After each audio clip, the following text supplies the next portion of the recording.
this iman in Allah? What is this foundation? What is this basis? And what is it? How do we understand it? And the answer to that is that our belief in Allah is summarized in the following.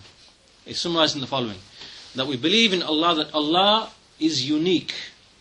He is unique. He is alone.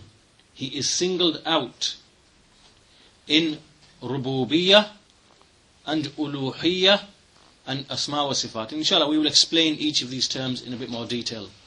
So in a nutshell, to believe in Allah means, after we believe in His existence, to believe in His rububiyyah and in His uluhiyyah and in His asma wa sifat, and that He is unique and singled out in all of that. And rububiyyah means that Allah is the creator of everything and the Lord of everything. And uluhiyyah means that He alone has the right to be worshipped. And asma wa sifat means that He has names and He has attributes which signify His perfection. And so all of these, inshallah ta'ala, we will speak of them. So these three foundations and these three principles, the Tawheed of Rububiyyah, the Tawheed of Uluhiyyah, and the Tawheed of Asma wa Sifat, then belief in Allah is built upon them. In fact, the whole of the deen of Islam, why do we call it Tawheed? Why do we use the word Tawheed? And why do we refer to Islam as Tawheed? This is because that Islam is built upon the belief that Allah is unique and alone in His mulk, meaning that He alone possesses everything. It is His creation, it is His kingdom. And that He is alone and unique and single in His actions. So in His actions of creating and giving life and taking life and providing and sustaining and so on and so forth, Allah is alone in those actions. And likewise, in His names and His attributes, He is alone. And then we see that after we've singled out Allah and we've made Allah unique in all of these affairs, then we negate from Him that He has any likeness, or that He has any partner, or that He has any rival or competitor, or that He has any intercessor. Right? We find that in the Quran, all of these things are negated from Allah subhanahu wa ta'ala.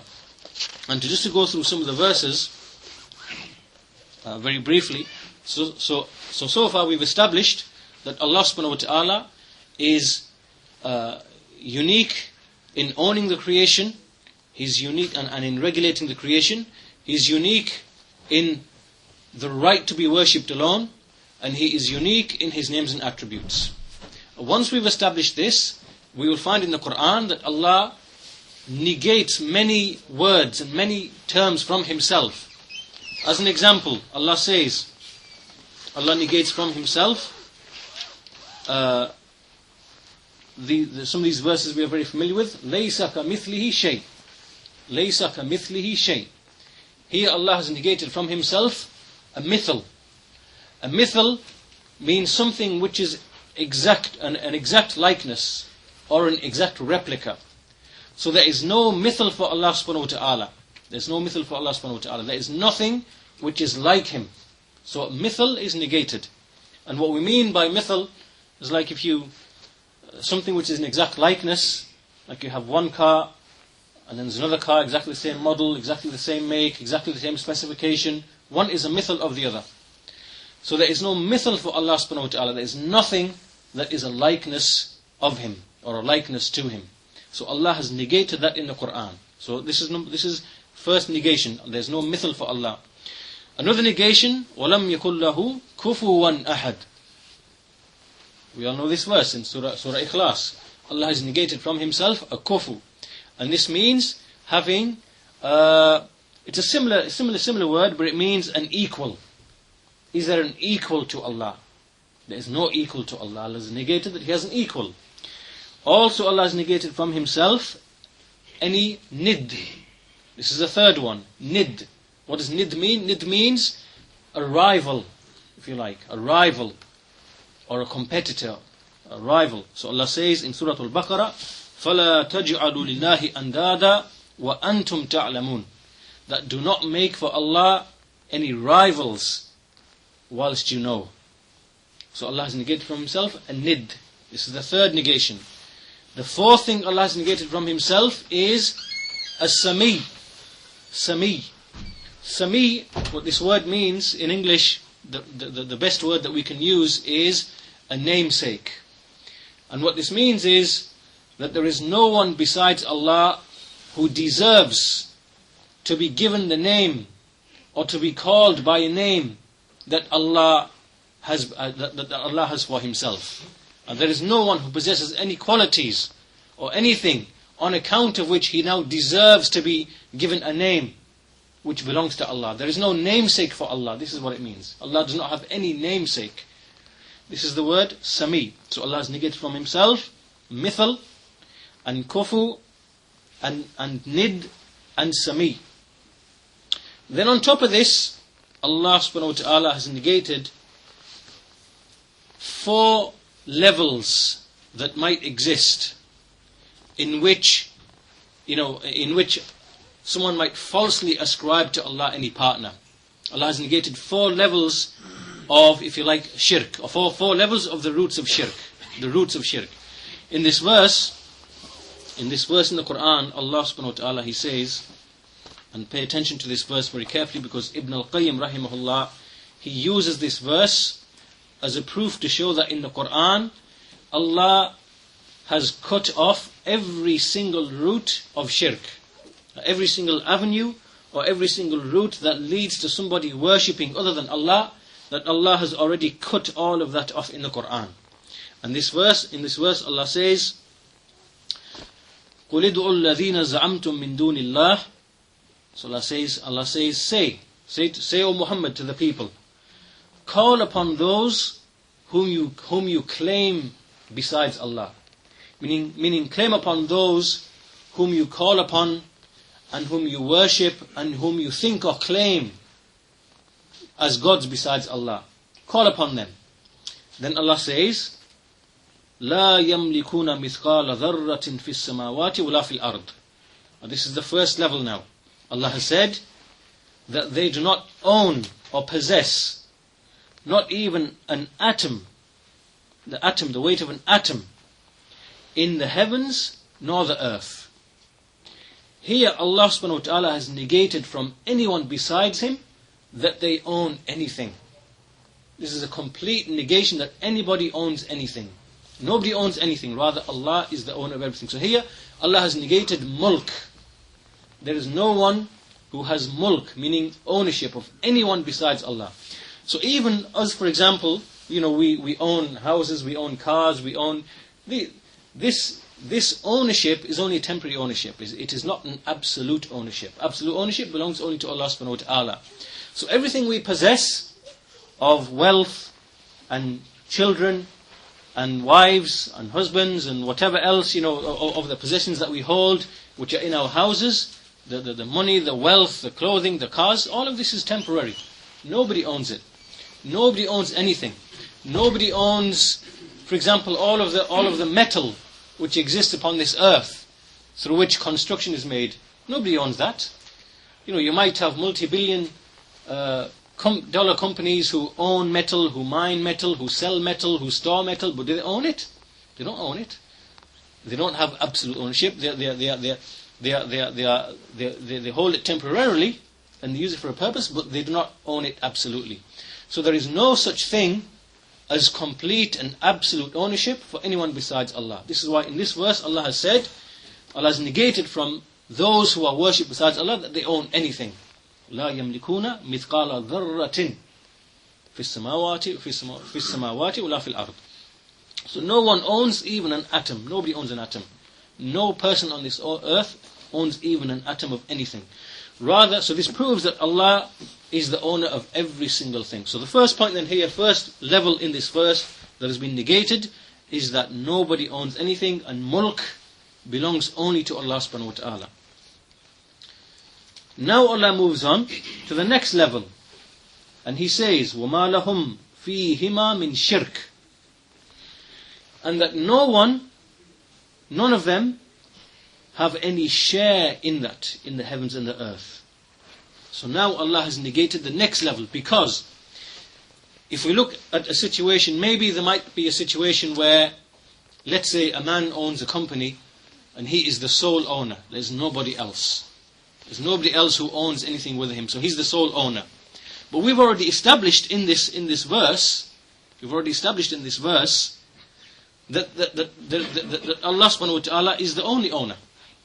So let's say there is a man now, and he owns a company. It is possible that he might have a sharik, he might have a partner. He has a partner in the company to help him run the company. Right? With respect to Allah subhanahu wa ta'ala, we've already established that no one owns anything besides Allah. But is it possible that Allah has a sharik, meaning that He has someone who shares with Him, who shares ownership with Him? Because even though Allah has negated mulk and ownership, it may be possible that someone owns something alongside Allah, in the sense that He is a sharik, that He is a partner. And so therefore Allah also negated this from Himself, that He has no sharik, He has no partner. There is no one who shares with Him in the ownership of anything. There's no joint ownership. Rather, Allah alone, He owns everything. So this second level now is negated. Second level now is totally negated. Because remember, these arguments are the arguments that the people of shirk may use to justify worshipping Allah subhanahu wa ta'ala. So Allah subhanahu wa ta'ala is systematically destroying and negating each of these arguments. So the first one is that no angel, no jinn, no human, no one owns anything, not even an atom. So there goes that justification for worshipping other than Allah. Further, no one has any share with Allah subhanahu wa ta'ala. No angel shares anything with Allah. No jinn shares anything with Allah. No human shares anything with Allah. No prophet shares anything with Allah. So this now is the second level of a sharik being negated from Allah subhanahu wa ta'ala. Then Allah continues, وَمَا لَهُ مِنْهُمْ مِنْ ظَهِيرٍ. And neither does Allah have from amongst them any dhahir. And dhahir means anyone who is an aider, who assists or who gives support. Right? So we see that Allah has negated mulk. No one owns anything besides Him. Allah has negated a sharik, a partner. But Allah has also negated an aider and a supporter. So it might be the case, for example, amongst the creation, that a person, he owns his own company, or maybe he owns his own house, and there is no partner with him, he doesn't have any partner who shares, who's got a 50 share or whatever, but he may have someone who supports him and aids him voluntarily. So he helps him to run his company, or he helps him to run his estate, or he helps him to run his house. So now he has someone to aid him. Allah has now negated that level as well. So there's no one who aids Allah. The angels do not aid Allah, in the sense that Allah needs their aid to run the creation. Allah does not need the aid of the jinn. Allah does not need the aid of men. There is nothing besides Him whose aid Allah is in need of to run His creation. So Allah has negated now any dhahir. This is the third level. He's negated mulk, He's negated a sharik, and He's negated a dhahir. So this now destroys another potential argument of the people of shirk. Well, the angels, they aid and support Allah in running His creation. So therefore, they must have some position and some rank. So therefore, we worship them. Or the jinn, they have some role in the creation. Therefore, we worship them. Or the prophets, even they may claim.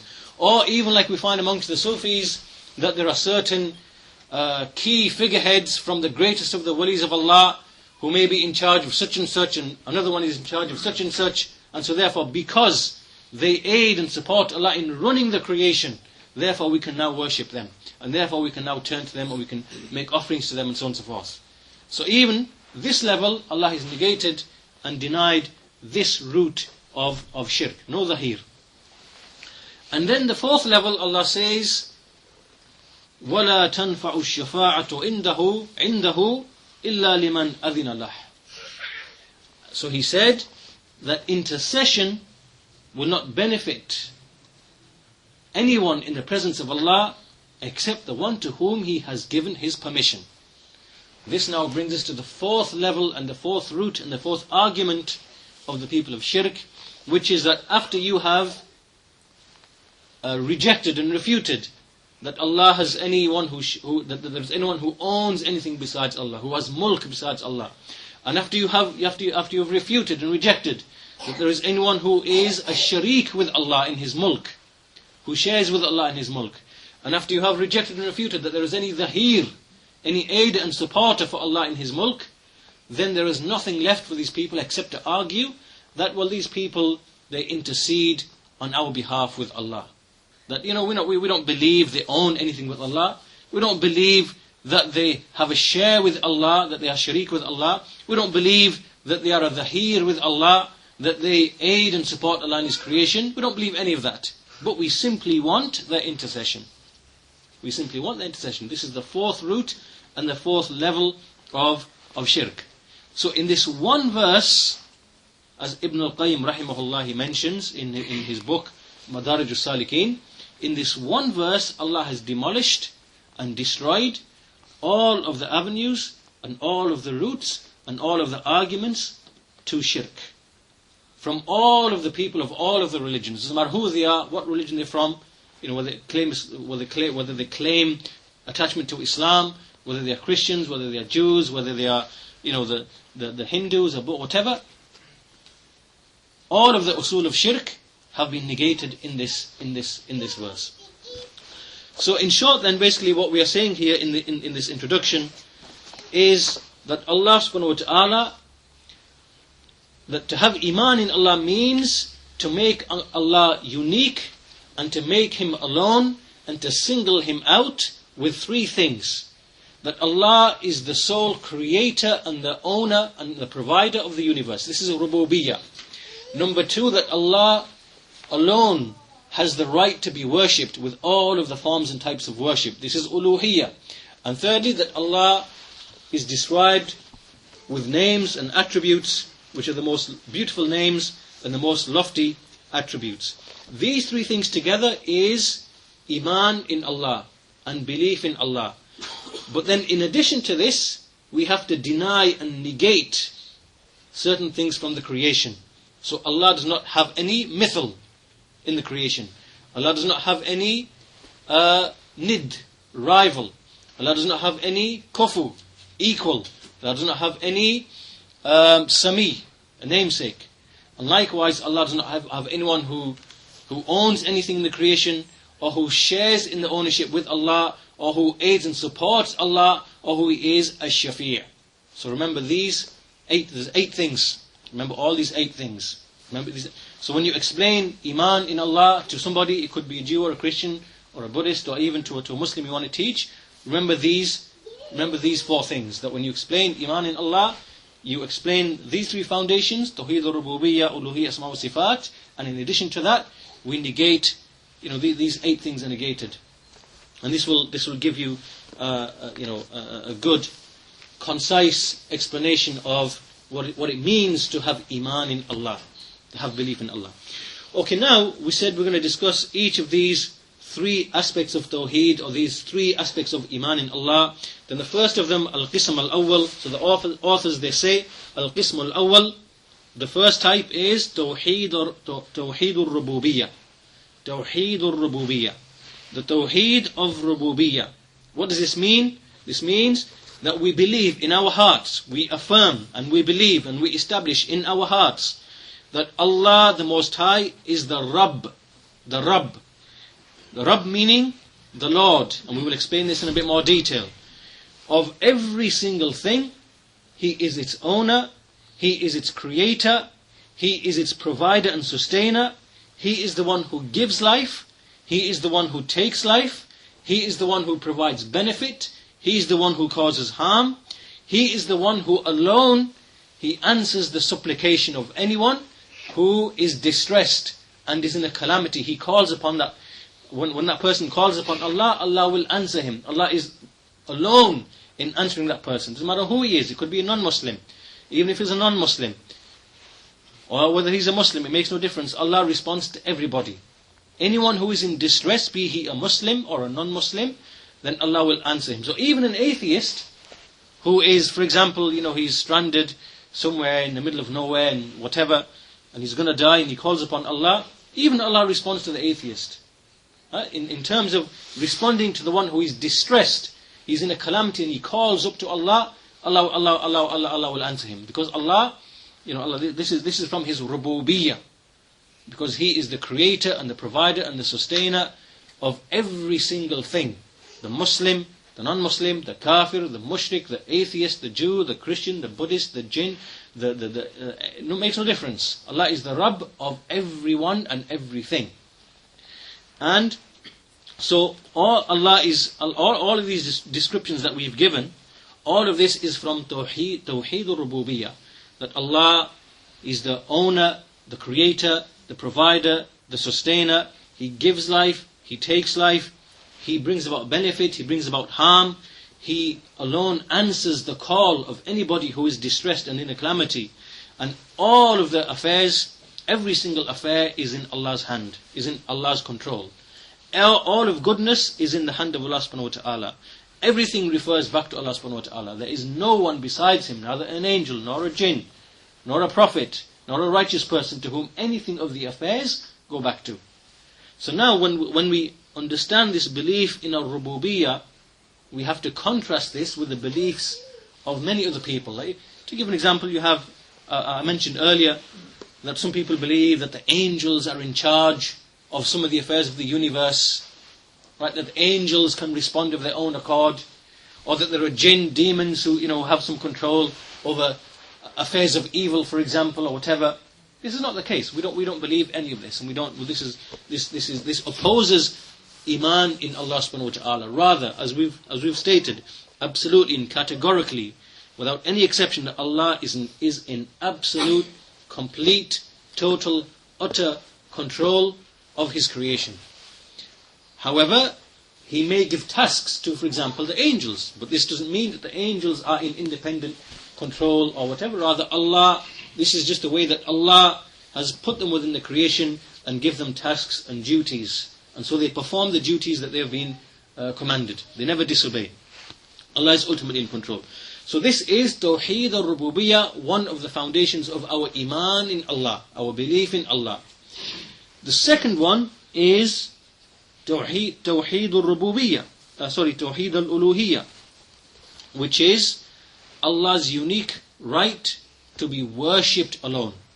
That we worship Allah alone. What this means is that we single out Allah, that we make Him unique, and we direct only to Him all of the various forms and types of worship, such as al-mahabba, which is love, and al-khushu', which is this humility and awe, and al-ruku', when we bow down in the prayer, we don't bow to anybody else, and as-sujud, when we prostrate, we don't prostrate to anybody else, and al-dhabh, when we sacrifice an animal, we sacrifice it in the name of Allah, intending veneration of Allah subhanahu wa ta'ala.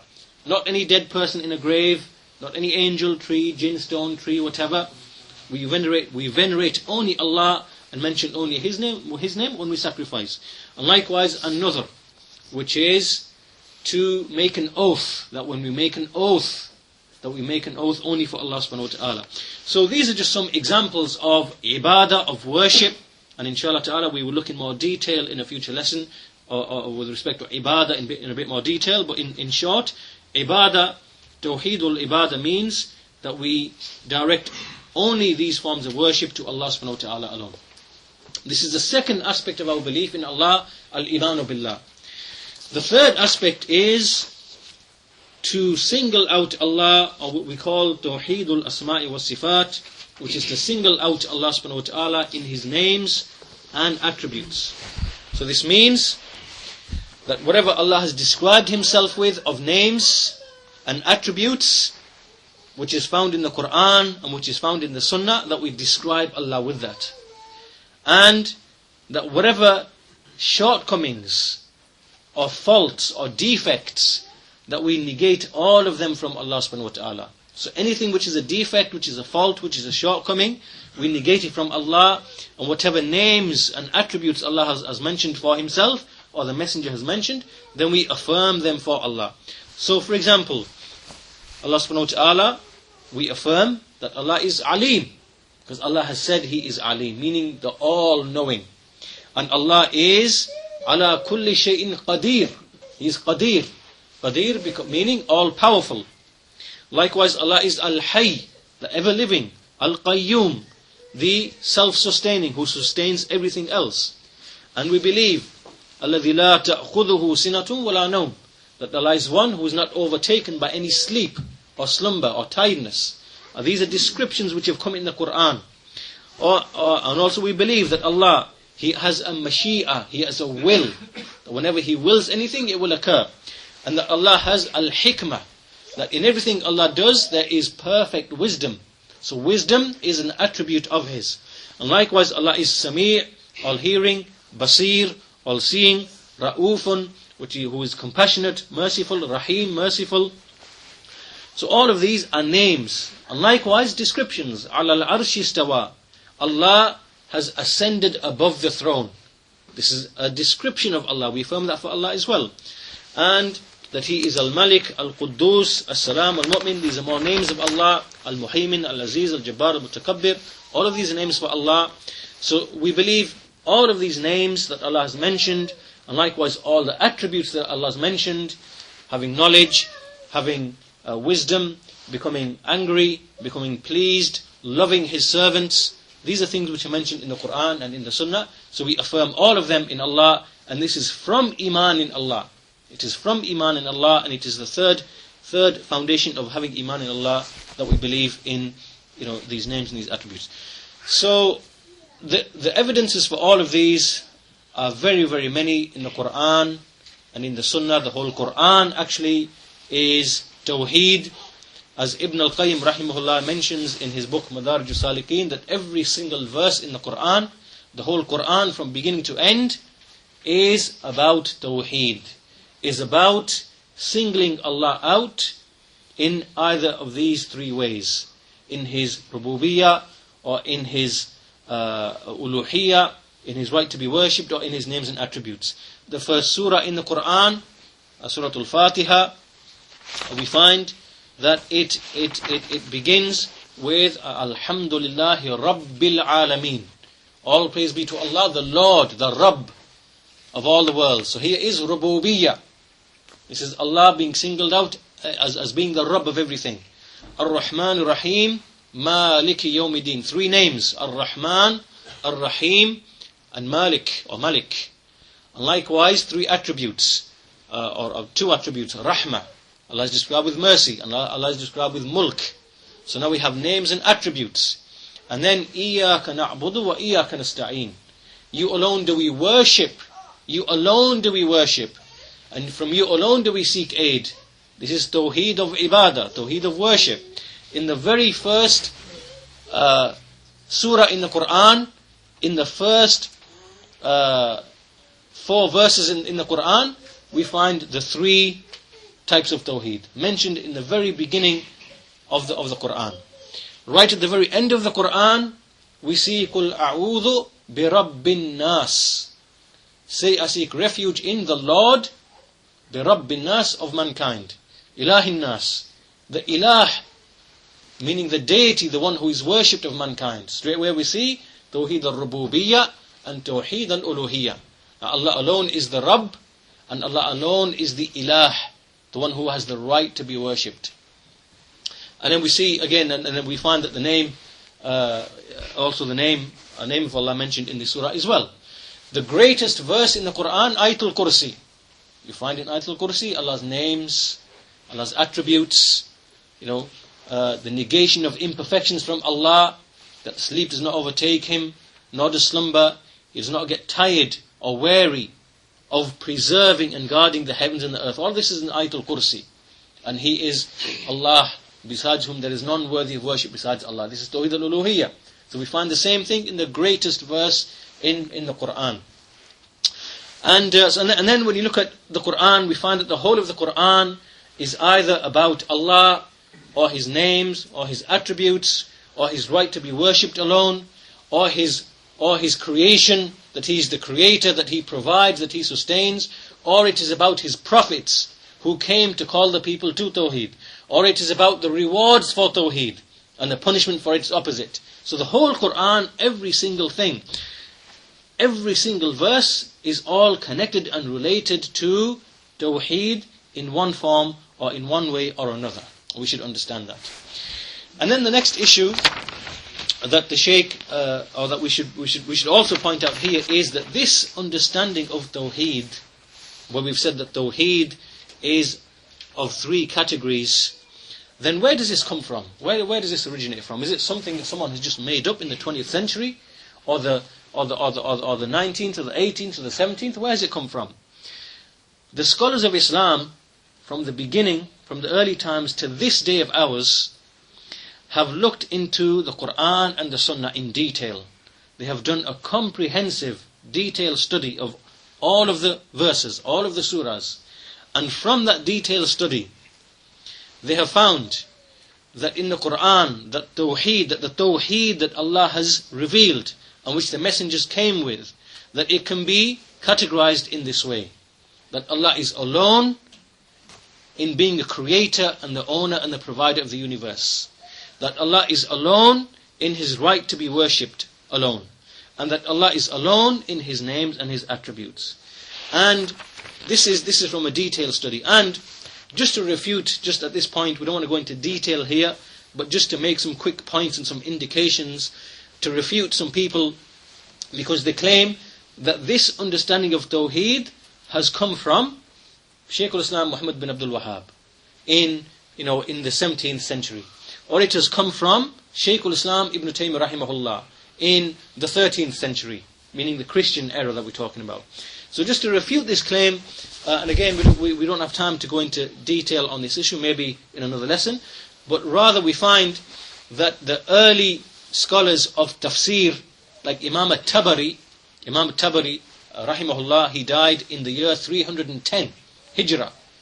When we look in his tafsir of the Quran, you find in many verses and many commentaries of the verses, he actually mentions Allah's lordship, His uniqueness in His lordship, and His uniqueness in His right to be worshipped alone. Tawheed al-Rububiyyah and Tawheed al-Uluhiyyah. And we find it many times in his tafsir. That's number one. Number two, the first person to categorize Tawheed in this manner was Ibn Battah. Ibn Battah is a scholar from the 4th century of Islam, meaning in the 300 and something Hijrah, in the 4th century of Islam. And he has a book, Al-Ibana, which is a 7-8 volume book as it is printed now. And in this book he mentions explicitly this understanding or this categorization of Tawheed. Then we find also the scholars like Ibn Abil Izz al-Hanafi in the 8th century Hijrah and the 13th century in the Christian era, that he mentions it he wrote a book in commentary of At-Tahawi's Aqidah, and in a book he mentions these categories of Tawheed. So the point being that this is just merely a false claim and a false allegation by certain people to try and attack and to try and belittle this Tawheed that the messengers came with, and this understanding which is the correct and true understanding of Tawheed that all of the messengers came with, all of the books were revealed with, and what the messengers called to. Okay, now, so this, what we've covered so far, was simply just an introduction regarding Al-Imanu Billah. In a nutshell, if someone was to ask you, what is Al-Imanu Billah? What is faith in Allah? What is your faith in Allah? This is how we explain it. We explain it with what we've mentioned so far in this lesson. That Iman in Allah, that our belief as Muslims, so if you're speaking to a non-Muslim, a Christian, a Jew, a Hindu, whatever, and they ask you, what is faith in Allah? How would you believe in God? How would you believe in Allah? Then you give this answer. You say that our belief in Allah is based upon three foundations. That we believe that Allah is unique and alone in His lordship, meaning that He alone provides, sustains, creates, gives life, takes life. So all of those actions that relate to the regulation of the universe and the creation of the universe, that Allah is unique and alone in that. This is the first pillar of our faith. The second pillar of our faith in Allah is that Allah alone has the right to be worshipped. He deserves to be worshipped alone. And no one besides Him has that right. So everything which is worship of prostrating, bowing, loving Allah subhanahu wa ta'ala with the muhabba, and fearing Allah subhanahu wa ta'ala, and sacrificing, and so on and so forth, that only Allah has the right to be worshipped. This is from faith in Allah. And thirdly, whatever Allah has named Himself of names and attributes, that we affirm them from Allah whilst negating all faults, shortcomings, deficiencies, blemishes, that we negate them from Allah. These three are our foundations of our belief in Allah. At the same time, we negate from Allah certain things. We negate that He has a mithal, any likeness. We negate from Allah that He has any kufu, an equal. We negate from Allah that He has a nid, which is a rival. And we negate from Him that He has a sami, any namesake. And likewise we negate from Him, or we negate from the creation, 4 things. Right? So there's no one who owns anything in the universe. There's no one who shares in owning anything along with Allah in the universe. There's no one who aids, who is a dhahir with Allah in His universe. And there is no one who can intercede with Allah subhanahu wa ta'ala except with Allah's permission, because Allah owns ash-shafa'ah. Allah owns ash-shafa'ah. So no one can make intercession except with His permission and the one with whom He is pleased. So all of this then explains our iman in Allah. And if you were to explain this to anybody, be he a Jew or a Christian or a red Indian in America who's worshipping his gods, this will explain Tawheed in a manner that will explain Tawheed and also demolish the roots of shirk that individual will be falling into. Right? And it doesn't matter which person, who he is, which religion, where he is, what he's upon, Buddhist, Jew, Hindu, Christian, fire worshipper, shaman, the shamanism, the red Indian, whatever, it doesn't matter who they are, where they are.